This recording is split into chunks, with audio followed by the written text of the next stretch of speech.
રાજકોટની સિવિલ હોસ્પિટલને બેસ્ટ વહીવટ માટે એવોર્ડ આપવામાં આવ્યો। સૌરાષ્ટ્રભરમાં સૌથી મોટી છે અને સૌરાષ્ટ્ર કચ્છના દર્દીઓ અહીં સારવાર લેવા માટે આવતા હોય છે। ત્યારે રાજકોટની પીડીયુ હોસ્પિટલને સાફ સફાઈ, યોગ્ય ડમ્પિંગ, રેકોર્ડની જાળવણી સહિતની સારી કામગીરી માટે સુશાસન દિવસે ખાસ પ્રમાણપત્ર આપવામાં આવ્યું છે। આ અંગે સિવિલ અધિક્ષક ડોક્ટર ત્રિવેદીએ જણાવ્યું હતું કે ગુજરાત સરકાર દ્વારા તાજેતરમાં સુશાસન દિવસની ઉજવણી કરવામાં આવી હતી, જેમાં વિવિધ સંસ્થાઓને સારી કામગીરી માટે સન્માનિત કરવામાં આવ્યા હતા। આ તકે રાજકોટની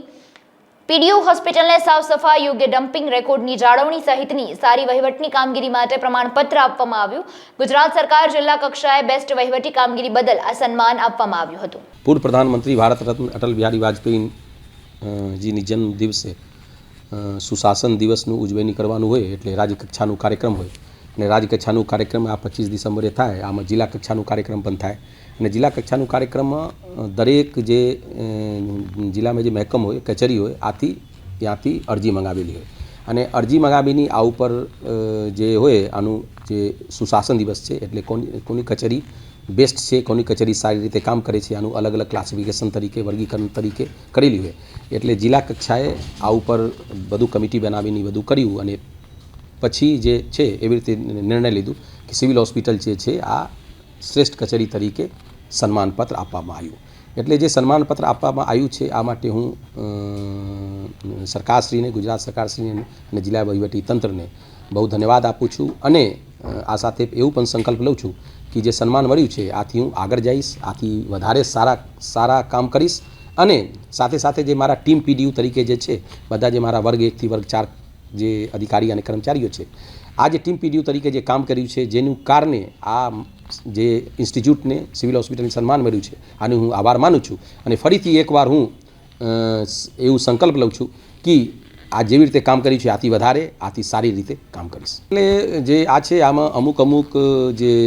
કેટેગરી હતું, આમાં સ્વચ્છતાનું કેટેગરી હતું, પછી આપના જે આપના જે કંડમનું નિકાલ કરવાનું હોય, એમ્બ્યુલન્સનું નિકાલ કેમ કરવાનું હોય, પછી ફાઇલનું વર્ગીકરણ, પછી સારવાર આપનું કેવી રીતે કરી છે આ બધી એટલે ટોટલ આમાં અલગ અલગ ક્રાઇટેરિયા હોય એટલે અલગ ક્રાઇટેરિયામાં અલગ માર્ક્સ મૂકીને અને પછી આપણે એવી રીતે નિર્ણય કર્યું આવી। એલઆર મશીન બાબત જ્યાં સુધી છે આનું ઇન્સ્પેક્શન થઈ ગયું છે અને ઇન્સ્પેક્શનનું જે પ્રક્રિયા છે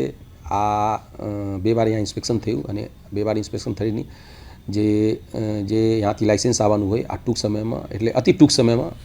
આવી જશે અને આ માટે જે જોતી છે આ માટે જે ફિલ્ટર જોઈએ છે, આ માટે જે સ્ટાફ જોઈએ છે આનું બધું નિમણૂક કરી દેવામાં આવ્યું છે એટલે જ્યારે લાઇસન્સ આવી જશે તરત જ આપના 24/7 એલઆર મશીન ચાલુ કરી દેવામાં આવીશ।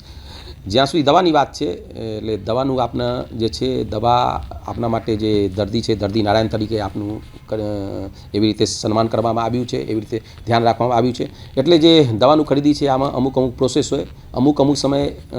હું કહું છું કે 1-2 દિવસ માટે કદાચ દવા ખૂટી જાય પણ તાત્કાલિક આપનું આ ઉપર પગલાં લઈએ છીએ એટલે